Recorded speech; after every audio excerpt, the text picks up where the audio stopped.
Hey everybody, thank you for lasting this long at Black Hat. Yeah. So we've never done this before, so this is a new experimental format we're trying out, and you are the guinea pigs. And so we're gonna open up with some conversation amongst us. I'll introduce who we've got up here. All review board members. We are the part of the larger team that selects the content and looks for trends and tries to steer the direction. And then after we have a bit of a conversation, we're gonna try to draw you into the conversation. We have microphones, people with microphones that'll be able to get them to you so everybody can hear your questions. And we want it to be more of sort of a conversational kind of question and answer. We've got a couple of topics we're gonna explore. And if you think we're exploring them in the wrong direction, that's your chance to jump in. So I'm going to sort of act as a moderator and try to get the conversation going and inject some color. So all the way on my right, I've got Jamie Butler, and then we've got Stefano, we've got Vincenzo, and we've got the Beast. Hi. And so we've each kind of watched different talks at the conference, and so seeing the talks on the submission and seeing the talks in person, and then trying to create a narrative about what is the direction that we're all seeing in information and security. You know, what are the trends, and what does it mean for us? So some of the talks are just refinements of past techniques, but we thought that they were interesting refinements. And other talks are maybe more illuminating, showing us where things are going. So I want to just kind of start off with everybody here. Yesterday we started planning the session and we started talking about the keynote and the implications of what Bernie had talked about the amount of data that's being generated, about the end of essentially Moore's law, and about having to do the compute at the data, because the data server farms are so heavy and so huge, you can't move the data to where the compute is. And we had such a good conversation, we had to stop because we want to kind of continue it here in front of you. So we each sort of have something we want to talk about, but I want to start it at the beginning of the Black Hat with Bernie's contention about the compute speed and the direction we're going. So I don't know if you want to jump in where we started yesterday on, you know, do we generally believe that? I mean, that's, and then if so, what are the implications for us in security? You want to get started? No. I mean, there's only two guys, like he actually knows something about machine learning expert systems, I think. I'm just an observer. So you used a lot of these techniques early on in all of your intrusion detection work, right? Where you're trying to classify. But you know, the point is that when you're working with security data is actually, relatively speaking, small. You are not the volume of it is small. Relatively speaking to what we see in, I don't know, the banking industry or the big retail industry. And this means that many of the techniques that we are using are actually relatively small scale. So when you try to do the same thing, like anomaly detection, for instance, on large scale data sets, such as banking transactions, and this becomes more and more true when you get closer to like the big processes or the credit card circuits that process an enormous volume of transactions. Trying to learn useful things out of there is actually pretty challenging. And one thing that happens is that at some point, it is not really a problem of computational power or memory, because luckily enough, they are still small enough that we can handle them. But it becomes a problem of actually being able to understand with your mind, starting from smaller examples, how these algorithms will work at scale. And the real sad truth to it is that if you are, like me, an academic that looks to the practical side of the world as opposed to the empyrean of the ideas, you pick up many papers, many scientific papers on algorithms, and then you try to apply that to the real world data, and they fail, crash, and burn miserably. They fail even on the original data set. Just so everyone is aware. But that's a bitter consideration that I can completely concede. But they fail because the examples are what we think are good examples. but in many cases, they do not match reality anymore. Right. So that's the challenge. So is that a competitive advantage then, though? If you're Google or Facebook and you have lots of data, the type of analytics you can perform, or you can do real-world data analytics, where a lot of other people don't have data. So I like to use the terminology that our common friend Don Brzezinski used to me when I was trying to push him to actually talk to the Black Hat crowds again about the stuff that he's doing at Amazon. And he said, well, you know, I could talk about what I have done at Amazon, but besides all of the implications, the usual corporate implication, there is one big implication. We are working with alien technology.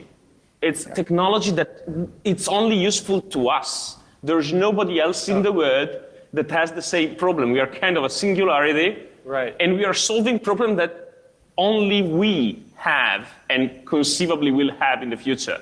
So this is who was saying, I think one of you guys was saying the problem with Google on some of their algorithms is they don't know what it's doing. Yeah, I mean, I think it's beyond the person, like you were saying, it can't be conceived of in one mind anymore. So the problems have now gotten so complex, you're almost taking it on faith. Yeah, I mean, I think also the point is not just about the specificity of the problem, is also about the fact that their solution would not work for anybody else because they don't have access to the same data and computational resources. And I think, I mean, the nice thing about a lot of the machine learning algorithms that actually work is that at some point you don't know why. And that is a problem that, if you talk to anybody who's doing large scale machine learning at Google or even at hedge funds, that's what they will tell you. They will tell you that they don't know how to change things because they think that the current state works and they don't know whether the next iteration will work or not. In the security context though, do you think that we need to understand how the algorithms work? Usually people in security are going to be more skeptical, right? So you have to show them how you arrived at your answer for them to start trusting a new technology, because everybody says data science and machine learning and things, but... Well, so I think the problem, and I mean, maybe Stefan could talk a bit more about this. I think in general, the problem with data science seems to be the fact that you need to have a guy that has domain expertise on whatever subject your data comes from, and then you need to have a guy that actually knows math, and then you need to have a guy that actually knows how to program. And trust me, finding one that can do all of these things is impossible. And so the issue is the security dude doesn't need to know about the algorithm that works best. The problem is you probably lose at some point the intuition that you would need to find the best match. Because imagine you are the math guy. I can talk to you about the problem and the domain, but there will always be things that I have in my head that I'm not expressing to you. And so you cannot have that immediate intuition that I would have in my field and vice versa. So that creates a interesting challenge. Right, so I agree that you need those different skill sets, and it's probably not one person. But in the security context, right? If you're presenting data to the user and you're going to tell someone their network's infected, their particular hosts are infected, the next question a consumer of the product is going to come back and say, well, how do you know this? Or how did you arrive at this answer? And so sometimes Stefano can correct me if I'm wrong, but sometimes in machine learning, it's difficult to express how you got to the answer. It is actually basically the reason why anomaly detection has never taken place. It's not that we don't really, part it is that we don't really know how to do that well. But most of the problem is that an anomaly detector will tell you, okay, this machine is behaving strangely.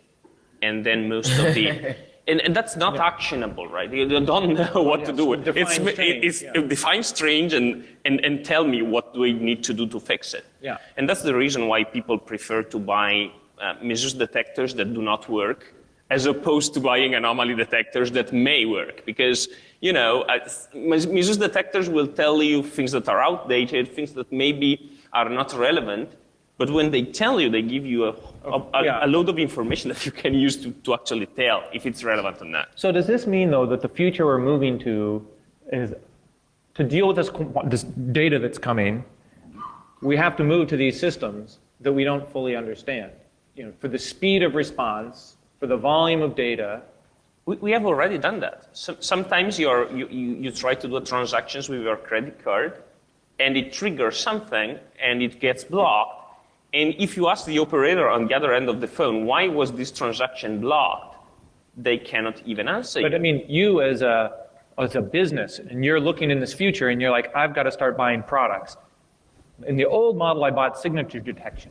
In the new model, I'm buying anomaly detection or some kind of machine learning that knows that the execution environment is wrong, but it's not the same as a signature. So does it just mean the same concept is I'm running something on the host that tells me when something's executing improperly?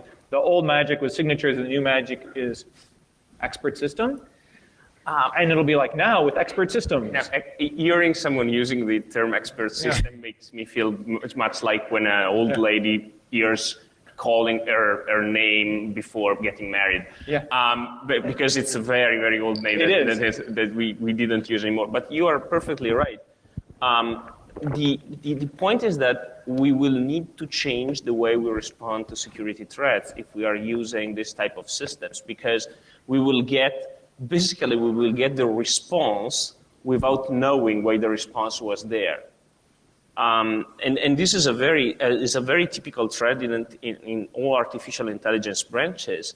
You can find this in robotics, for instance. So people have moved sorry to away. interrupt, but so does that mean when you're doing incident response, now you get a packet and you look at it and you go, aha, in the future you'll get an alert from an AI system and it says 92% something's weird, and now you're going to need the incident response guy that can commune with the AI to even get to the get to the point of like, how do you feel? That's an Why were interesting you image. unhappy 91%? Well, okay, but this this potentially brings us to another point, which is if you essentially every time your expert system or whatever tells you, okay, this is maybe weird over a certain threshold, then potentially the right thing to do is just to disconnect the machine and buy a new one, unless you start caring about attribution, which brings us to another potential topic of discussion. But Let's go there. What's your topic? Attribution? No, I don't know. No. I think so. Another thing that we discussed yesterday at lunch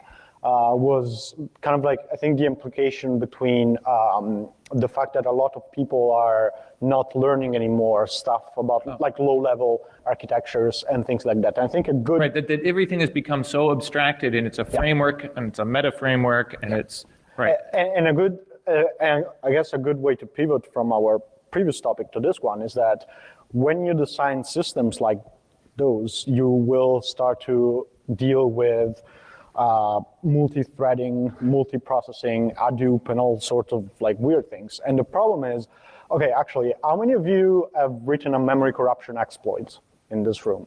Written. Yeah. written a memory corruption exploit. Okay, so Very few of you. all right, fair enough. I don't believe that really, but Well, okay. Anyway, so as all the people that have written memory corruption exploits in this room know, when you start dealing with like multi-threaded applications, things become really, really weird.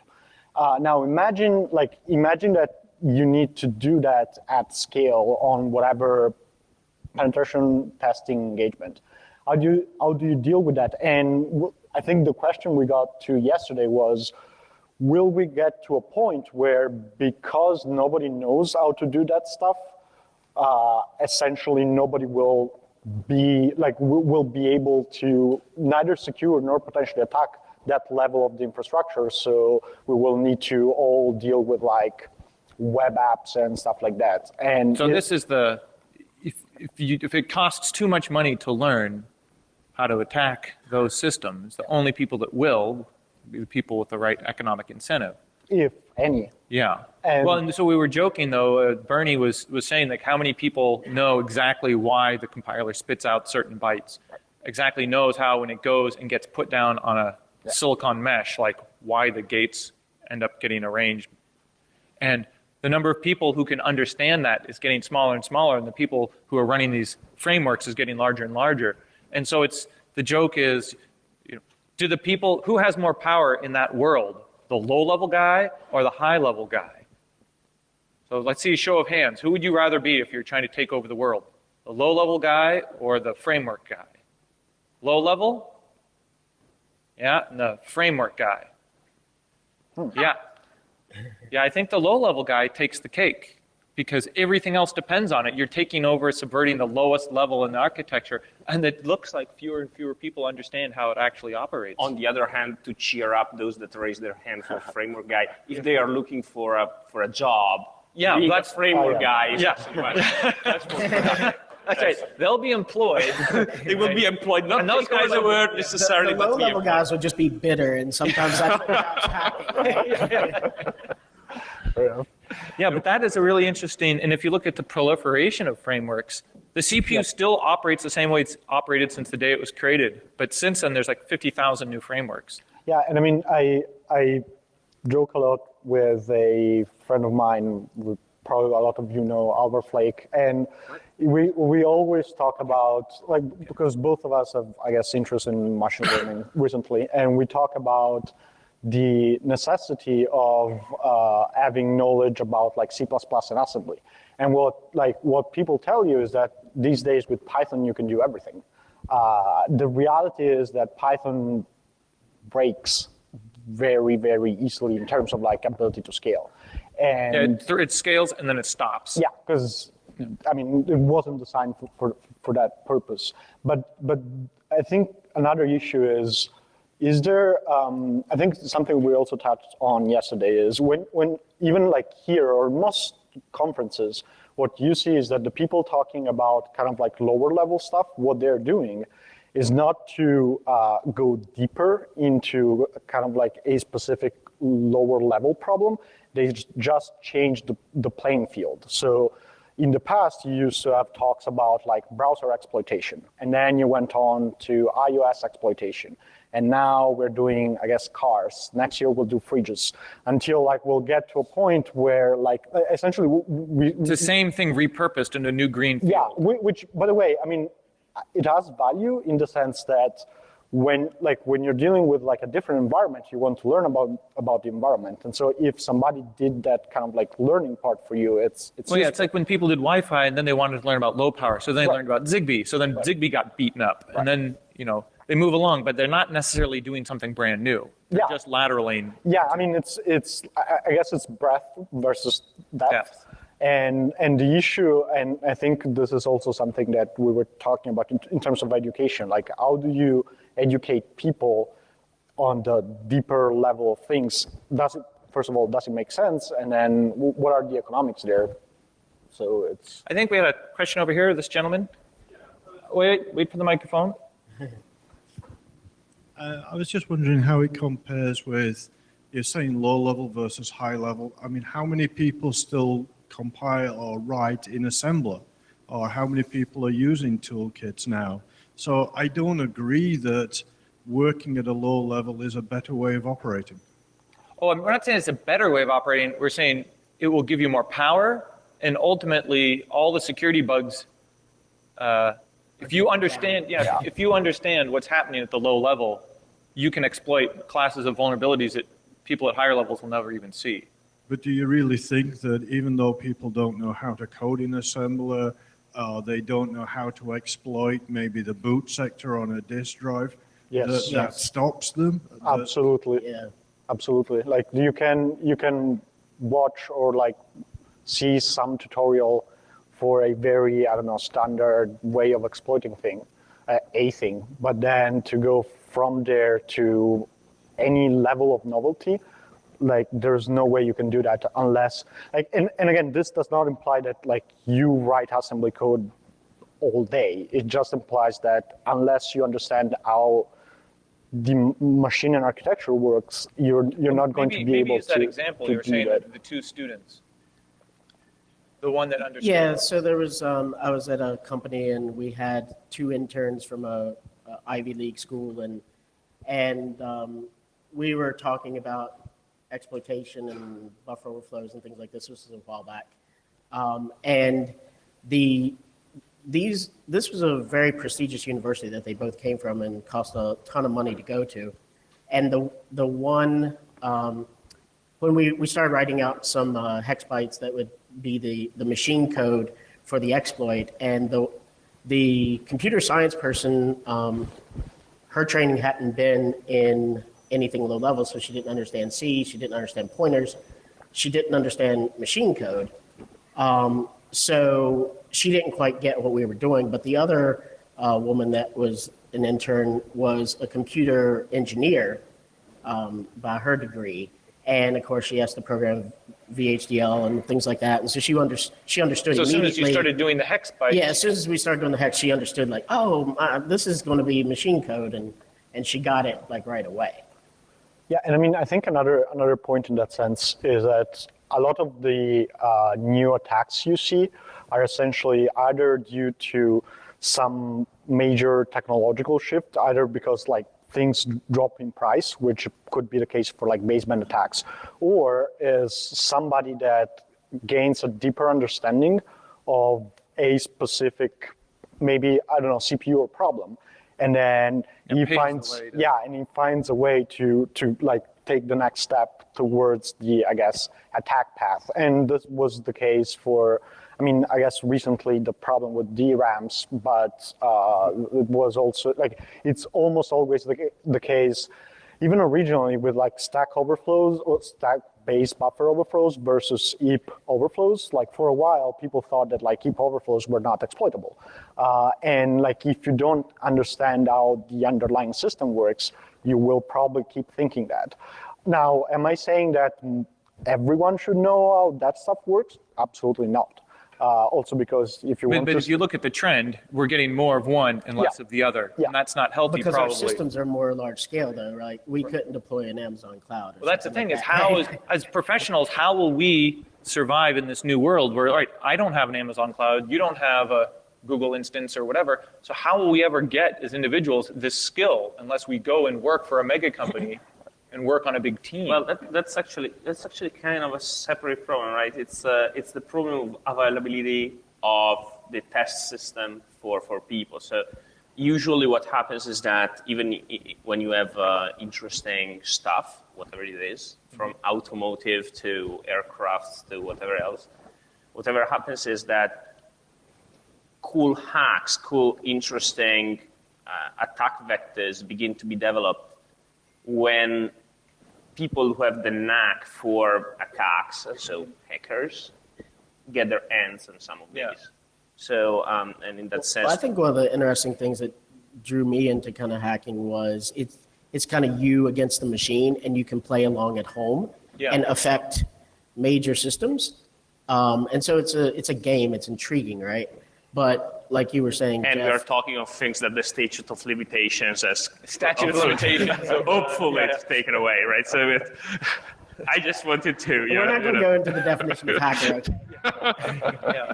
But I think, Jeff, you were saying that, you don't have access to these large scale systems and things like that. You can't possibly emulate the environment. Yeah, or if I attack the system, I don't get the logs, so I can't see what my results are. Yeah. I can run an instance on Amazon, but I don't know what's happening in the back end. Right.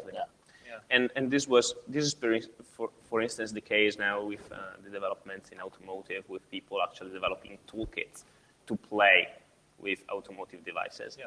And for instance, it's not the same case with aircraft.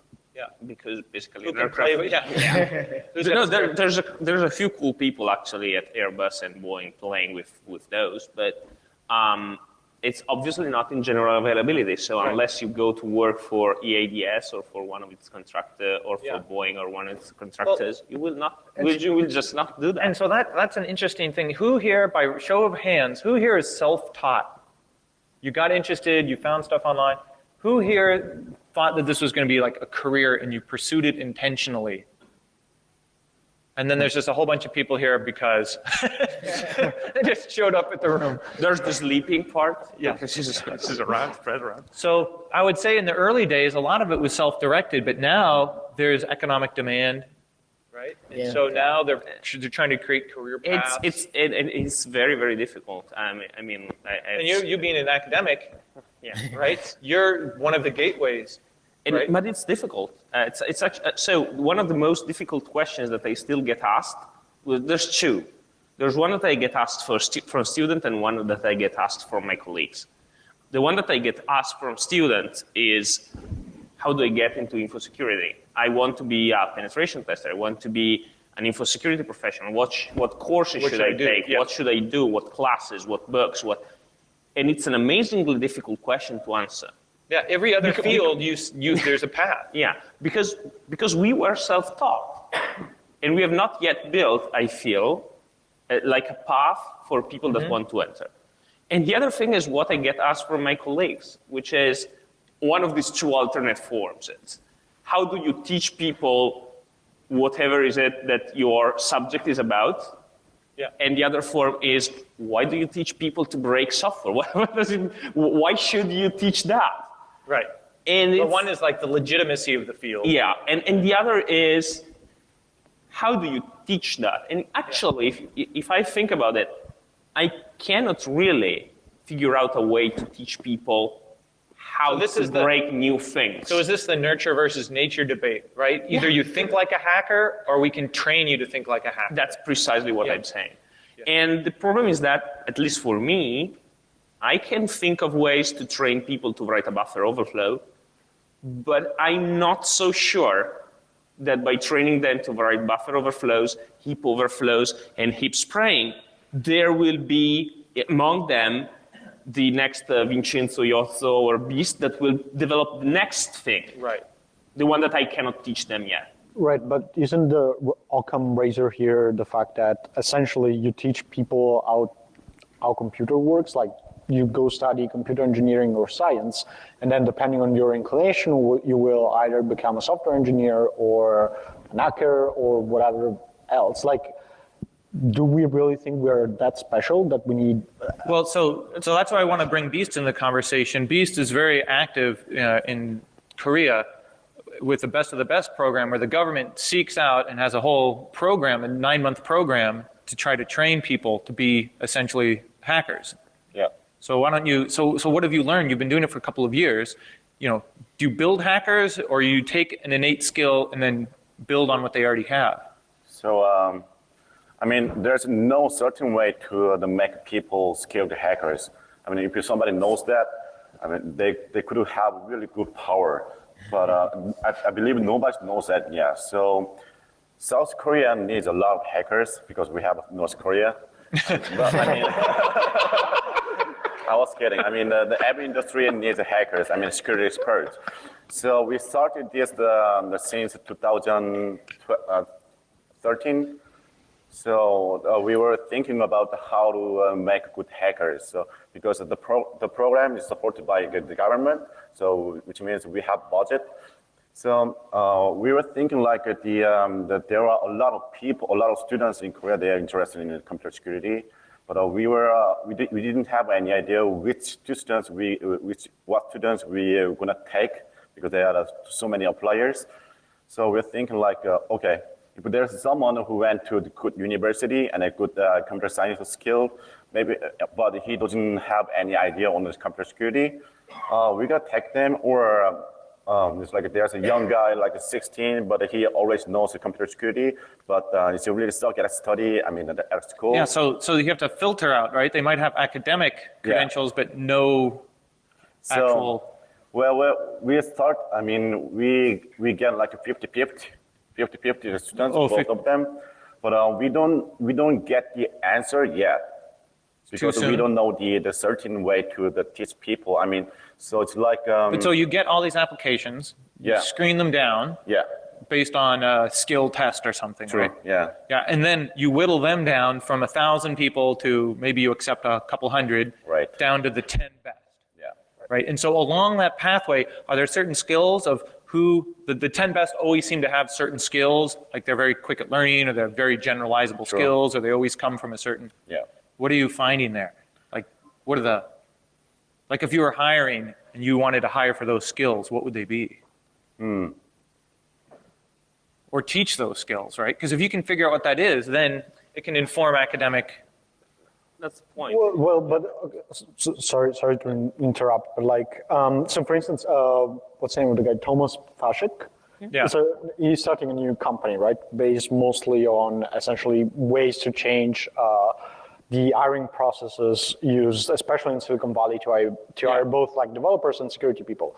And kind of like some of the things that he was saying is that a lot of the people he hired for Matasano, so as security consultants, actually had no security background whatsoever. One of them, this Alex guy, nobody knows who he is, but he was doing like DBA management somewhere. And then he started to do the challenges that like Matasano has, and then he got a job. So for those who don't know, so Matasano, Thomas Chazek, he's into cryptography. So he started, I think it's about 23 or 30 steps, and he started with a very general, simple puzzle. And anybody can do this online. You can go there, there are these challenges, anybody can participate in. But when you do the first step, it's very small and you understand it. And you might do the second step, and then a week later you might do the third step. And then you might get to the fifth step, and you don't realize, but over the first 4 steps, you were learning something new, and you have to put it all together to solve the fifth step.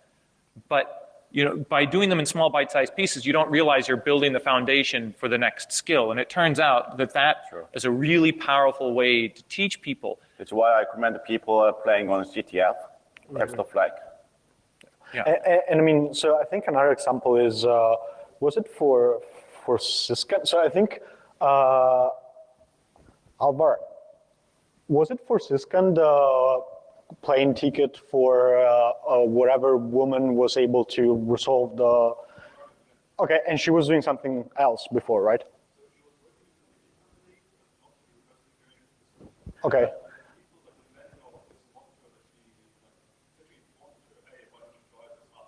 Right. Yeah. So. She did. So besides the conversation that we could have on problems of like sexism in the industry, which we should probably not talk about, not here. Also because we are 5 guys. Yes, but I think the bigger point is that what matters, and which goes back to the question I was asking Stefano, is do you actually need to teach specific things, or if you have somebody with a strong enough background in computer engineering or computer science, and if he has, I guess he or she has the natural attitude towards security. So I think one of the biggest things though in the industry is you really need to have the curiosity, right? Like it's not a 9-to-5 job. Like when you're young, like you have to put all your energy into that one field. But isn't that really, the same? Like if you want to be the badass doctor versus just the average. Right. So that's probably pretty normal. It's totally the same. Yeah. The only significant difference that I can say is that usually hackers are, at least in our generation, excluding Vincenzo because it's another generation. But I'm young too. He's young too. I don't know your age, but I know his. So in our generation, at least, we were self-taught. So the dedication that you mentioned is that it's because we needed to build by night the solutions to the problems that we found by day, basically, because we were solving that by ourselves. But it's that curiosity that makes you challenge. Absolutely. I think that's a trait that gets you to the top of the field. Yeah. But I think of any field. Of any field, right? But I don't think it's what we need now. Though is we need scale. Like we keep talking about scale. It's like just in Washington D.C. alone, I think there's like. They keep saying about 6,000-7,000 jobs open. Well, DHS or somebody just opened 3,000 jobs. 3,000 for DHS. DOD wants, I think they wanted 5,000. Never mind the defense contractors in Silicon Valley. So the problem is we can't produce, and that's just in one part of the country. So I'm just wondering, are we like the curiosities? Is the question. Yeah, and I think this is Interpol over here. Hello, Interpol. Thank you. My name is Vitaly Kamlyuk. I'm actually from Kaspersky Club at Interpol. So I'm seconded here to Interpol, based in Singapore. Just short introduction. Guys, you're discussing here educating and breeding hackers. But however, from my perspective, I think there are so many hackers worldwide, and every single developed country, more or less developed, they all have some kind of a cyber offensive capabilities already up and running for many years. Some of them are not yet exposed, probably, but there are many of them that have been discovered, and all of you know about that. Yeah, the point is we should discover and train them before you need to discover them. That's pretty much the point, maybe. No. Basically, my point is that we are living in a very interesting time from my perspective, because we have reached the point, at least, well, I feel it very well, probably starting from this year, people lost trust in all technologies around us. They lost trust in the network.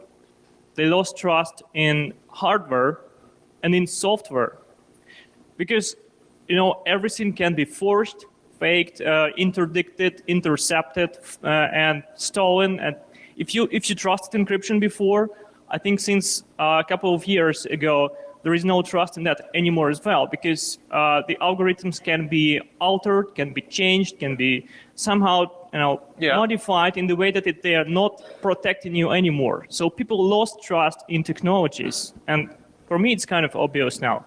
So the question for each of you now, and I'd like you to express your opinion individually, was it a failure of humankind, or was it a plan? What was it, a plan that we lose our trust in? Was it somebody's plan to make us vulnerable from the very beginning? Oh, okay. So I'll take that first. I don't think it was anybody's plan. I think it's normal market forces, right? You don't get rewarded for building something safer. You get rewarded for being first to market. And by doing that, you necessarily don't have time to research and figure out every failure mode of the system. And so it's just, we're moving too quickly and there's no incentives to fix things, or very little incentive to fix things. But it's now added up to reach a critical mass where there's no other backstop. Where before we would say, well, we don't really trust the software, but we know the hardware. Well, we don't really trust the hardware, but we know the algorithm. But now the problem you've pointed out is we've gotten to the point where there's so many things we don't trust. It creates this mental, not a malaise, but an inevitability, right? You sort of expressed it, which is, I just give up. I can't trust anything. And then you start thinking in this defeatist attitude, and then how do you go forward from there, right? You need to trust something, some grain of salt, something. And so that's what I fear for our industry, is if we just kind of give up, it's too hard, there's too many attack vectors, then I think that's that's not healthy. So to add to his point,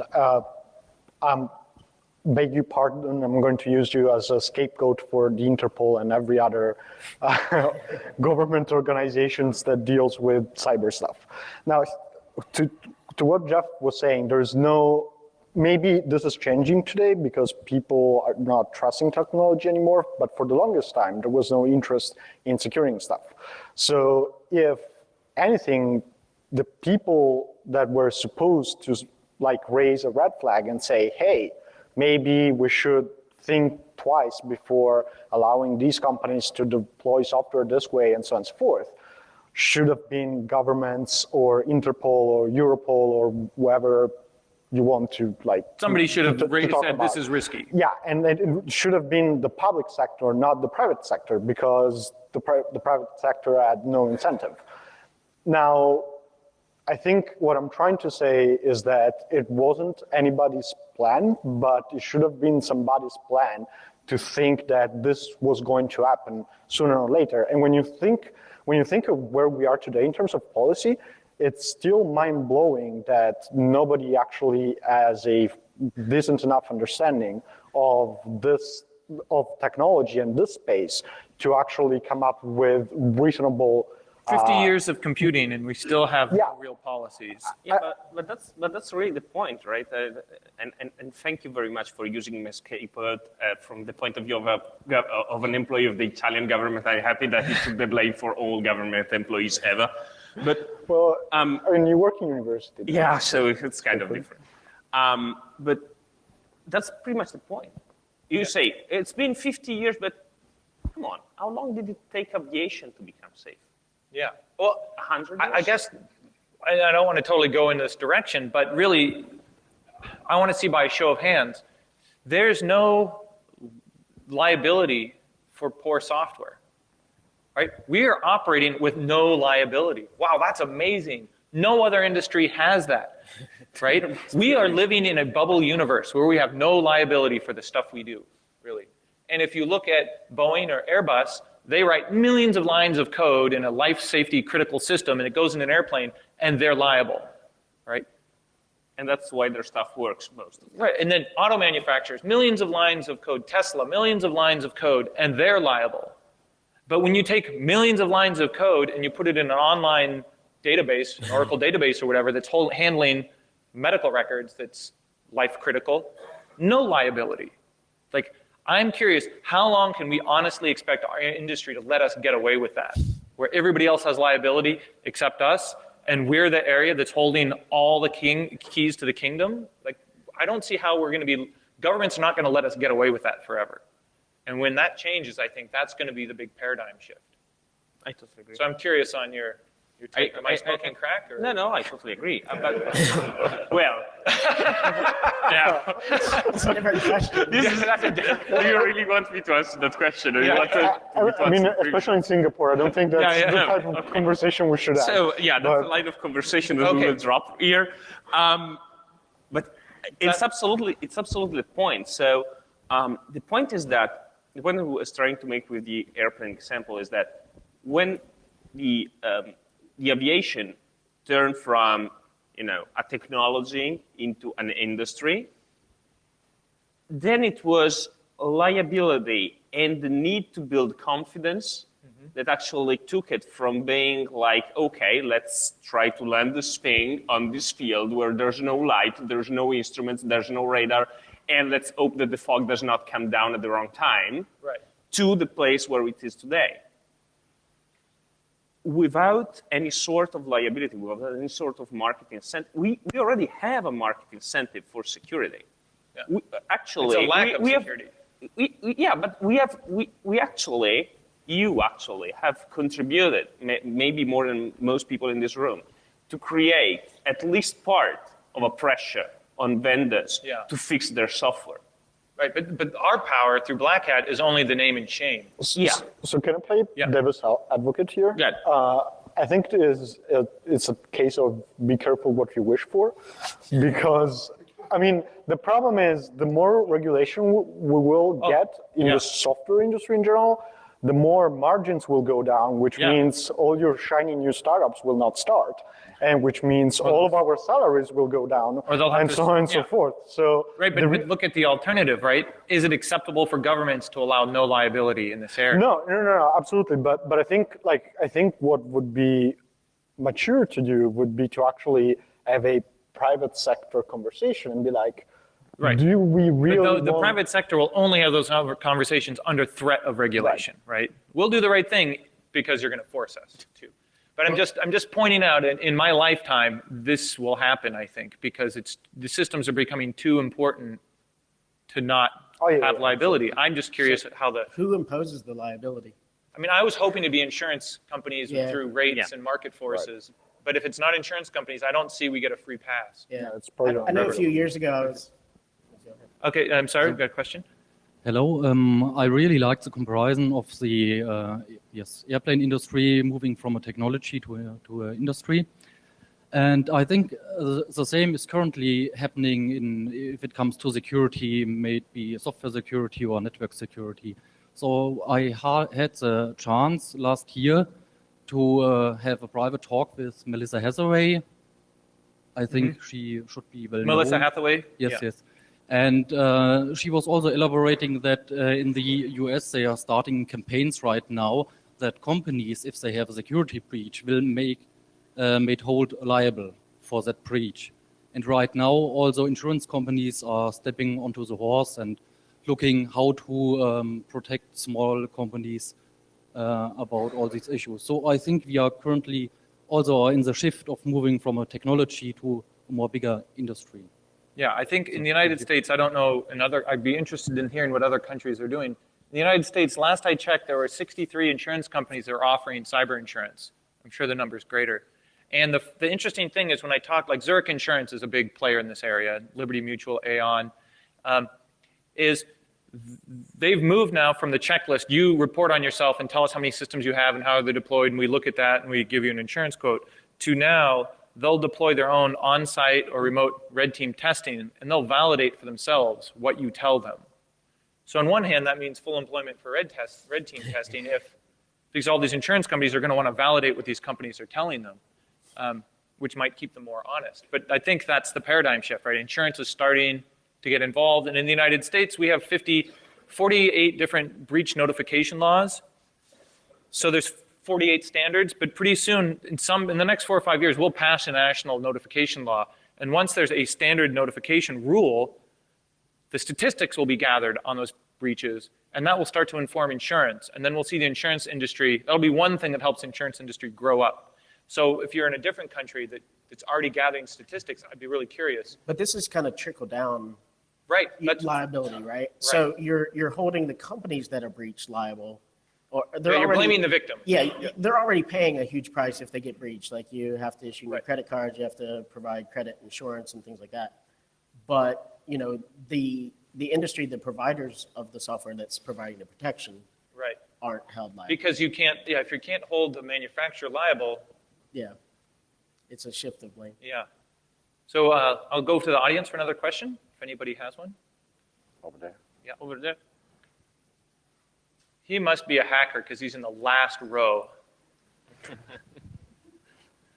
I have a question regarding like the normal people. Like you already addressed like the vendor side and the policy side. Yeah. But like, what about the people? Like all the people I know are like kind of obsessed with a complex and more complex, every day more complex way of living. Like who needs a light bulb which can be turned off over the Wi-Fi? Like, I don't know, like really, like I love technology and there are a lot of things I like to do with it and like to play around with it, but like no one is like putting the blame of on the people who are getting like kind of to a Like more complex Creating way of dangerous living. technologies. Yeah, the creating dangerous technologies.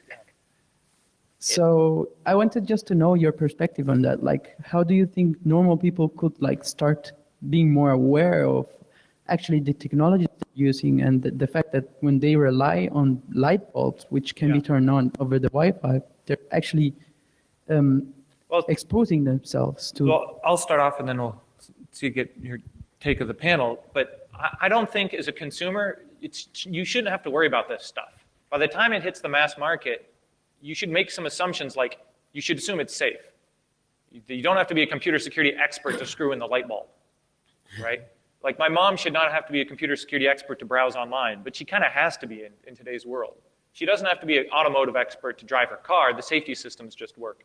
But in our field, we still sort of blame the victim a little bit.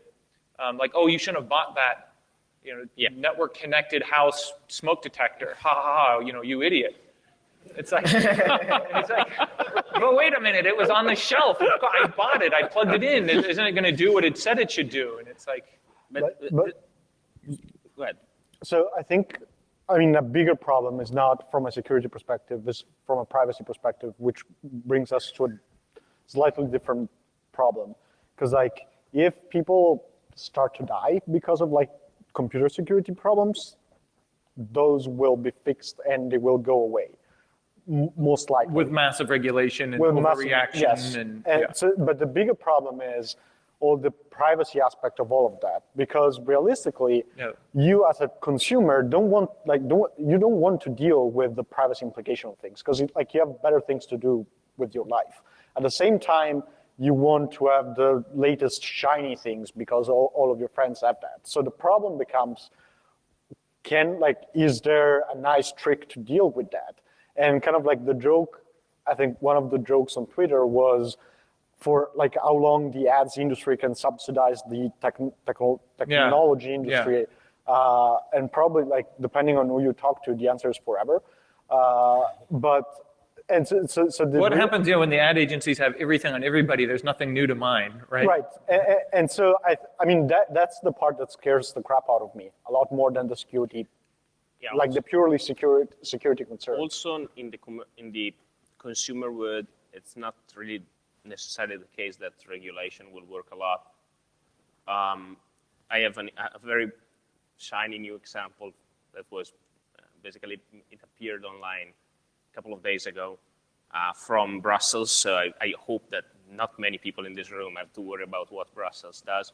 But basically, the European Union has a law for data protection that allows export of data only under certain guarantees. So only if so-called safe harbor provisions are met. So if the data goes outside the EU, the other country needs to offer a reasonable level of a reasonably similar level of protection.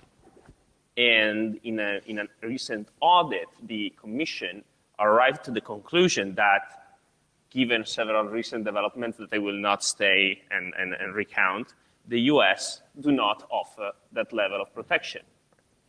And the European Court of Justice raised the stick and said, well, you know, that means that under our own laws, you should immediately ask all European citizens not to use Facebook. Right, or Google. Or Google. Yeah. Or many other things. And that's just not going to happen. Yeah. Even if you wanted to protect your citizens, Yeah, you can't. you really can't. It would be we would have mass riots throughout the European Union like nobody has ever seen.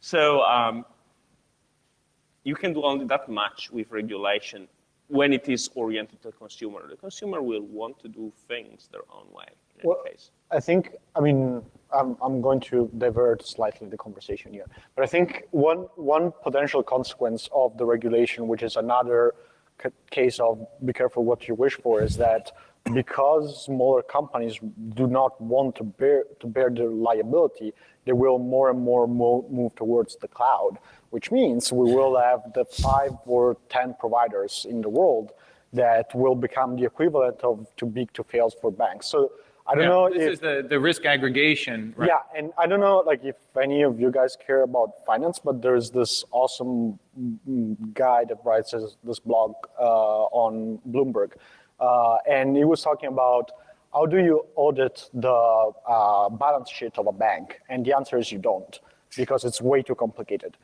So we will get to a point where how do you audit Google, and the answer is you don't, because it's way too complicated. So that's another huge risk. We are actually already, well, That's the thing, right? It's like, what's the equivalent of too big to fail in cyber, or what's the equivalent of, too big to check. well, like, what's the systemic risk, right? Like, what happens if, for whatever reason, I don't know, Amazon is found liable for something and they get forced into bankruptcy, just invent some reason. What happens? Nobody knows. And how do you model that? You probably can't. And so you're entering in these areas of big unknowns.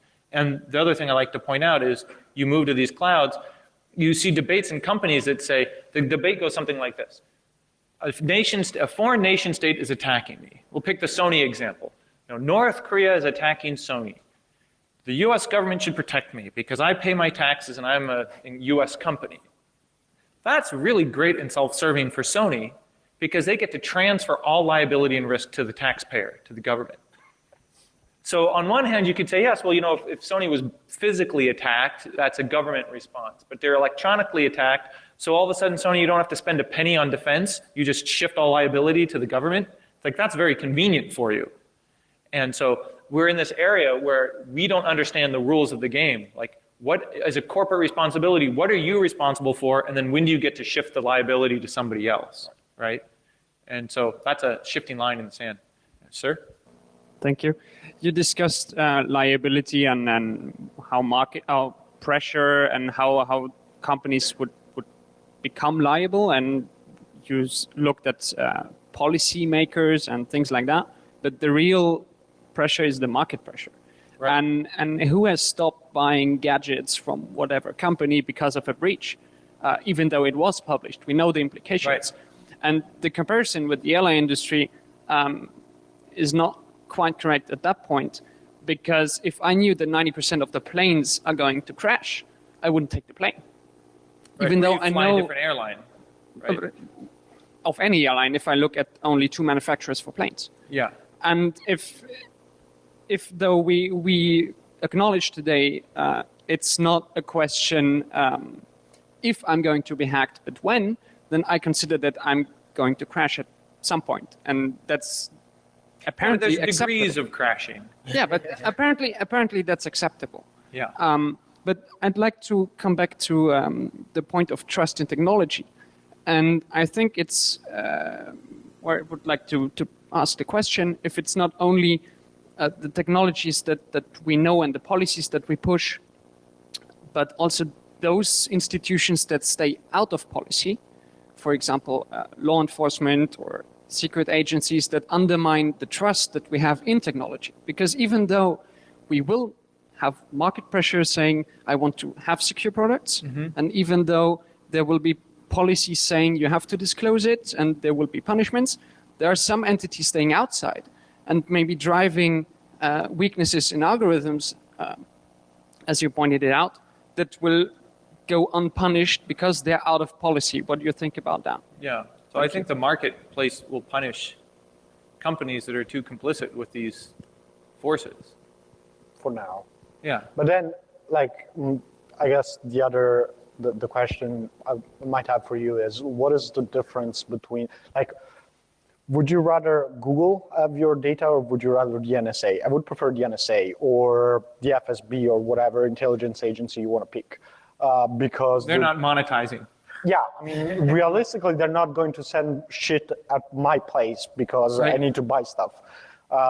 So no, but I guess the point I was trying to make is that there are two issues here. Like, one issue is it acceptable to be hacked? For most people, the answer is yes, because there are fail-safe mechanisms for the stuff that actually hurts you as a person, which mostly today revolves around credit cards and potentially identity thefts. And there are credit cards companies are essentially absorbing the bad externality of potential fraud on credit cards. And distributing it across all participants. Yeah. And there are companies that are trying to deal with identity thefts. So I think the issue is that there's not going to be a market force on the consumer side, at least not on the security issues. I think a big problem, and a problem that I would love to see solved, is there a way to shift the market dynamics so that we do not rely on company to collect data on people? Because then, if we can do that, at that point, the real problem, at that point, we can easily go to the NSA and be like, okay, you should really stop collecting because now it's just you. While as of today is every intelligence agency plus my 4 friends plus a lot of companies. I think that is a way bigger issue and an issue that it's a lot harder to solve because that actually involves market forces, which is not an answer to what you were asking, but it's a problem that I would like to see solved. So we only have like 1 or 2 minutes left. So I just want to ask, okay, we'll take one last question and then we'll. Okay, thank you so much. We just now discussed about there are fewer people now who are actually doing that low-level stuff compared to the higher-level stuff. So from my level, what I see is that there is tremendous amount of change in this security space because the technology is evolving very fast. So one morning I wake up, all of a sudden I have to look at the 10-year-old SSL implemented code, open SSL codes and all. And maybe next day, let's say I'm a security researcher and my company thinks that there is huge amount of potential in big data for security guys. So all of a sudden I have an assignment to work on, let's say, data analytics. So what I think is that maybe, let's say I'm someone who is into security for last 4 years. So I might not have a good understanding of how things were, let's say, 10 years back. Right. So what would be your take on it? I mean, how can we bridge that gap? How can we make sure that there is a uniformity between people who have just now entered into security, let's say just 5 years from 2006 or 7, and about things that might have been affecting us, say, for far back times? I mean, that's an education and awareness issue, right? So how do you make the current generation be aware of the prior work so they're not repeating it, essentially? That's I think that there is a gap between things. Today, the things have changed a lot, so we are dealing with a lot more different technologies. Right. What we could have done, let's say, 10 years right?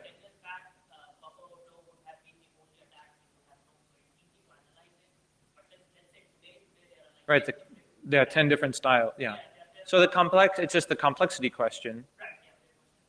Right, so, and that goes back to the generalist versus the specialist. And at one point, I think Dan Gear at the Black Hat USA had a really good point where he thinks when he retires, he'll be sort of second to last generation of generalists that kind of understands how everything works. But nowadays, to get ahead in your career, you have to be a specialist. And you don't get the leeway to be quite as much of a generalist. And so what happens when you have a whole bunch of specialists at building systems and no generalists to tell them how it all plays together? You know? That's a very serious challenge for security because security is holistic, right? Security is systems. It's looking at the whole system and trying to figure out how to break it when it's all put together. And this is actually not. It's not a new question. It's something that, I mean, when you build an airplane, it's not like there's anybody who knows everything, every single detail. But there are people who can generalize the abstract, the single pieces and put together the whole airplane. And we need to be able to to retain. That's one of the few things that I might disagree with Dan Gear on, is that we need to fight to retain the general point of view. And at the same time, have a lot of specialists that look at the specific issue because those will be very complicated. But we still need to have people that are able to, encompass different specialties. All right, well, I want to thank everybody for this great questions and staying for the last session here and for making Black Hat Singapore a big success. So we'll be around for a while, and I would love to continue the conversation, and hopefully we'll see you next year. So thank you very much for coming. Give our panelists a round of applause.